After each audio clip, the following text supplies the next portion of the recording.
Hello, my lovelies. Happy Friday and good morning.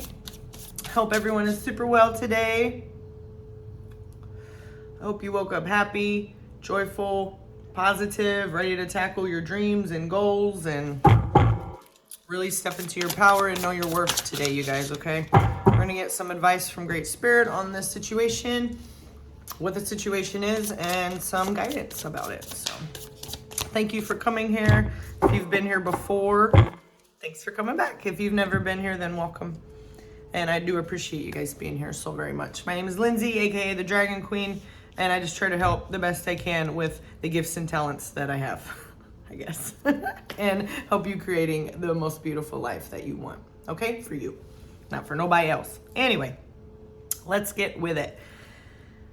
So your situation, it looks like you've been saving, which is really good. You've been putting some money away. Maybe you've learned how to manage your finances better. Okay, so good for you. Congratulations, because I've been going through the same. That shit's not always easy, you know, to get a grip on it. Let some of those old paradigms and old ways of thinking about money, you know, to let go of that stuff and to get through it. You know, some of us through our families still have some of those old money ways of thinking, you know, that there's lack or that obviously never enough, you know, it's hard to make, you have to work your ass off to get anything, you just make ends meet, all of these little sayings that have to do with lack of money and abundance, right? So even if some of your family still has that type of mindset, just focus on the positive mindset and keep doing what you're doing with the saving, with you know, being careful with your finances and investing them more in yourself, okay?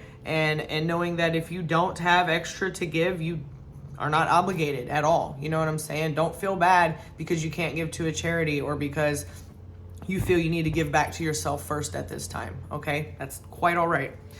I don't know, some of you are thinking of moving even to another city or another state, possibly the desert or near some mountains. And I feel that you want to move there because you're going to find more peace, right? It's more of a tranquil area for you.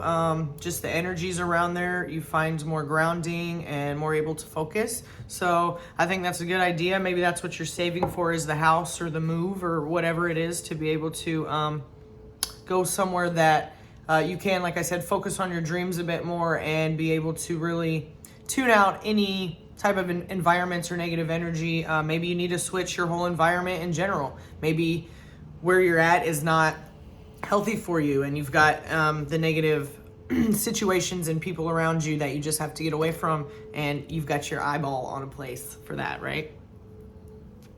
You may be an artist. You may do energy work. It could be readings. It could be energy healing. You could be Reiki or do sound healing, something like that. You might be a Pisces, you might like to swim, be near the water also. That could be a place that you're wanting to move to, from either a place you're by water and want to move to, excuse me, like a desert or something like that, or vice versa. Maybe you're in a place where there's less water and you want to go to a place where there's more water. Either way, that's coming up here. So you are grounded. You will feel more grounded when you move, and you will be much more confident in yourself because there are some other energies around you that are infiltrating your energy field, okay? And they're kind of, you're feeling other people's energies of their lower vibes around you, and it is affecting you a bit. So once you move and get away from that, you're gonna feel quite different and feel more like yourself, okay? You could be a jewelry maker. If you're moving out to the desert area, like say Arizona, I used to live there, it's beautiful. They have obviously a lot of gemstones and mines out there. They have the gems show down in Tucson every year. I've not got to go yet. I really want to go, but gem and crystal show, I believe, or something like that. Anyway, it's huge. It's like one of the biggest, I believe. But anyway, your business is going to flourish more once you make this move, once you get to where you're going. And this financial, let's see, what's the word I'm looking for? Discipline, thank you. The financial discipline that you've been working on and you've been going through with yourself and trying to, like I said, save and put away and make sure you're doing wise spending, that will carry over well into where you're moving to, and you'll be able to even do it better there, if that makes sense. It'll be easier to maintain there, I don't know. if that makes sense. Just communicate your needs. You need to communicate this to someone. Maybe you need to tell your job or your family or friends or roommate or partner or whoever it is. There's some communication that needs to be had of this move or of this decision. Okay, so whatever that step is that you need to do to communicate, say, hey, this is what I want and this is what I'm doing. Go ahead and do it. You're confident, you're grounded, and you're ready. Okay, if you're not ready quite yet and you're waiting to get your monies a little bit more stable and that foundation ready before you go, that's fine too. But just know you're gonna have to communicate your wants and needs, and then just take those steps to make it happen. Okay, don't let anybody else's opinions or them criticizing you of what you want to do for yourself sway you on your path and what you know is best for you. Okay. All right, let's read a little bit from the book on this card and see what else Great Spirit has to say. Stability, saving, success, generosity, accepting your worth, being in flow with the universe, feelings of gratitude, helping others in times of need. You're building your life coin by coin and you've reached a moment of stability. Getting here signifies an interval when you can rest, reevaluate, and take stock. Likely you're being reminded to double check those foundations and to save some money for a rainy day. How do you feel about your finances? Continue toward your goal without over-focusing on your possessions and let go of any jealousy derived from another person's position in life. So if you want to be rich, okay, and you see a rich person and you have negative feelings about them, or you think that they're all assholes or all, greedy or whatever it is, then you're not matching the energy of that wealthy rich person, okay?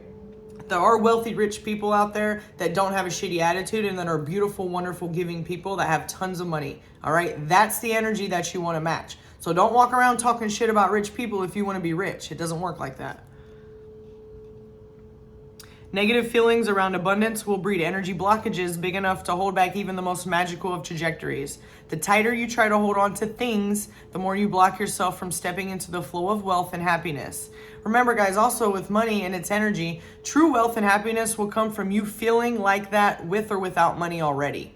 Okay? You can't, if you're walking around unhappy because you're broke, that means you're focusing on lack and not in the beauty and the opportunities you have around you to bring more abundance towards you, and to cheer for somebody else and to cheer for yourself and put that type of energy out there. So don't block your shit because of your shitty attitude. If a scarcity mindset is haunting your actions, ask yourself if you're looking down on others based on how much money they have or don't have. Same.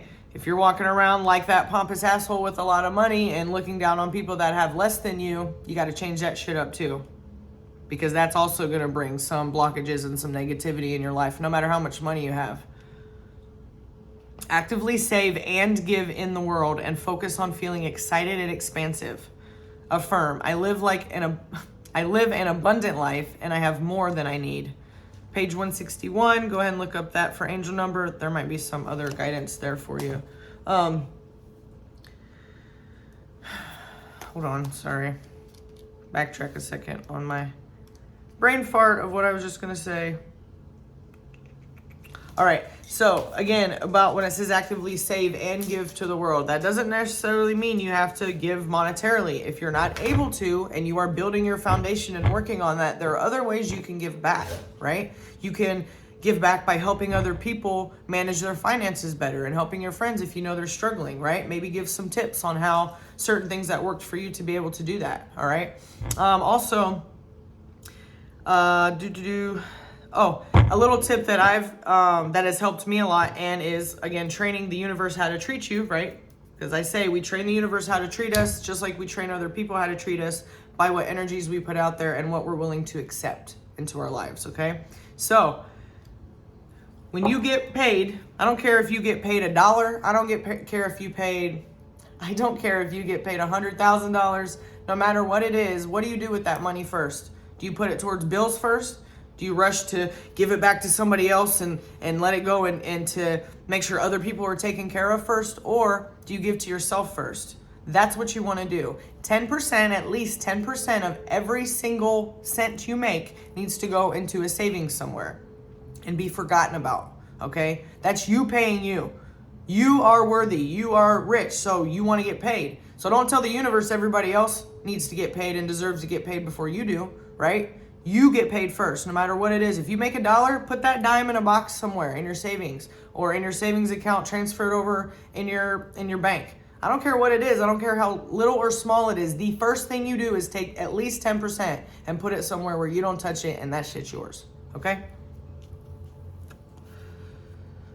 Then you'll start training the universe. I don't care if you got to struggle for a little bit. I don't care if it's a bill you got to pay that you have the money in savings that, no, do not touch it. I'm telling you, don't touch it for things like that. That money is yours.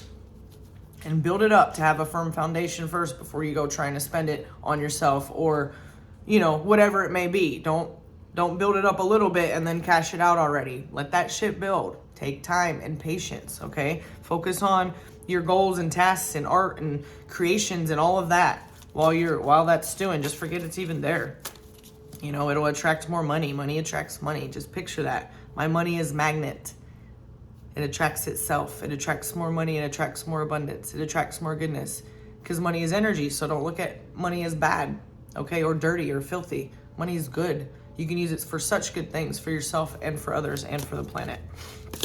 All right, Metaphysical Cannabis Oracle deck. Let's get a card of guidance about the situation a little bit more, please. Oran Mila, Great Diviner. Wow, talking about abundance. Look at that. Dude is surrounded by abundance, and he's covered in green and gold. Green has to do with our what? Heart chakra, which has to do with what? Love. So the first thing we want to be abundant in is love and gratefulness, okay? Because all the other stuff, it's there. But if you're not being grateful for the things you have around you, then the universe knows that you're not going to be grateful for stuff that you get, right?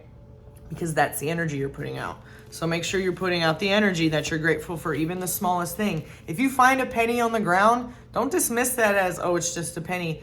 Nope, that's you telling the universe, oh, you gave me some money, I don't want it. No thanks, I'm gonna turn it away, I'm gonna reject it.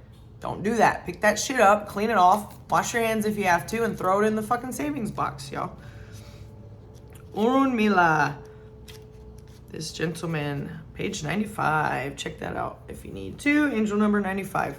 Urun Mila is often referred to as Ifa and saw the beginning of creation. He embodies wisdom and understanding through all destinies. He sits in front of a bright blue sky with his legs stretched out before him, a slight bend in the knee. He wears a yellow and green robe and sits as the great diviner with his cowrie shells. Oh, I love cowrie shells. I have a whole bunch of them that I found on the beach. Oh, sorry. I get excited easily. Actually, I'm not sorry that I get excited easy, but thanks for your patience with my excitement. In front of his lap sits a mirror with golden flakes on it. Where the shells fall, he creates a mark of 1 or 2 straight lines to decipher their message, something that has taken him many years of practice. He uses these readings to determine the outcome of any situation and comes to you when it's time for you to be called into action. Ifa is the path of the males in Nigerian divination, and the stern look on his face reminds you that he means business. He knows all secrets about creation, and a candle sits at the front of the card to symbolize this. He's immensely powerful, some say more powerful than other Orishas. Oran Mila has his diving chain, Opele, and his palm nuts around his seat to symbolize what he brought to humanity as a guide. Yeah, he means business, y'all. And he's taken his knowledge of what he's learned from the universe and from Great Spirit and from energies, and he puts that into play to receive his abundance. But what he doesn't play about is what he needs to do. All right, that's why he's so focused, and that's what Great Spirit is telling you. That conversation you're needing to have and put into action, you've already been doing it. Maybe you're starting to need to save. All right, maybe you haven't started saving yet, and this is your cue to start to do it now, because you're just gonna keep getting more behind if you don't. So please switch up the energies today, guys, and know how powerful you are in creating your abundance. And just know that you're focused, and be serious about your life like Ifa is, because a lot of the times you'll give too many people access to your energy instead of having that energy focused on your tasks that you need to get done that day. All right, that comes first before anything. That's why maybe you go into helping somebody with resentment or with annoyance or whatever it is, or impatience. It's because you're not supposed to be helping anybody but yourself at that moment, okay? Let's pull one more card for the angels, from the angels, excuse me, for to end this reading. Maybe I should work on my communication skills today, good grief. And then that's it. I hope this helps you guys and you go. This came out yesterday or the day before. Actually, the day before, because I took the day off yesterday. But it's pertinent to what we got going on here, guys. Focus, exactly. There's some stuff you're needing to get done, and if you haven't been getting it done, then Great Spirit is telling you to absolutely get your ass up and go and start getting it done. Focus on your tasks, on if you want to move, if you need to save money, if you have to have a talk with somebody, if you want to move jobs. I don't give a shit what it is. If you want to separate and break up with somebody, if you want to get with somebody, whatever this talk and situation is, you need to step on it. If there's ideas that you've been wanting to create and get out there, but you're coming up with some excuses or some old thought patterns are coming in of other people's ideas of how it should be done or what you should have ready before you do it or whatever it is, fuck all that, right? There's no rules when it comes to your life, you guys, except for the rule of attraction, the law of attraction, okay? So what you put out comes back to you. So put out that you are most important before anyone, and then once you tell the universe and train the universe that you come first and you matter and you deserve all the blessings, then you can overflow your cup, and that's when you start to give, okay? And that's when you can give to others, and that's when you can give to charities and, you know, have that flow go out of maybe giving, helping a family member or friend start a business they want to or something. But you have to be good first, and it's not selfish in a bad way if you do it, all right? Being selfish is actually good, because if your oxygen mask ain't on first, as we say always on the plane, your ass is gonna die and you're not gonna be able to save anybody, are you? So put your oxygen mask on now, save your pennies, be grateful, and focus on what you want in this life. Thank you so much for being here and listening, and I love you guys. I'll see you tomorrow. Have a wonderful day.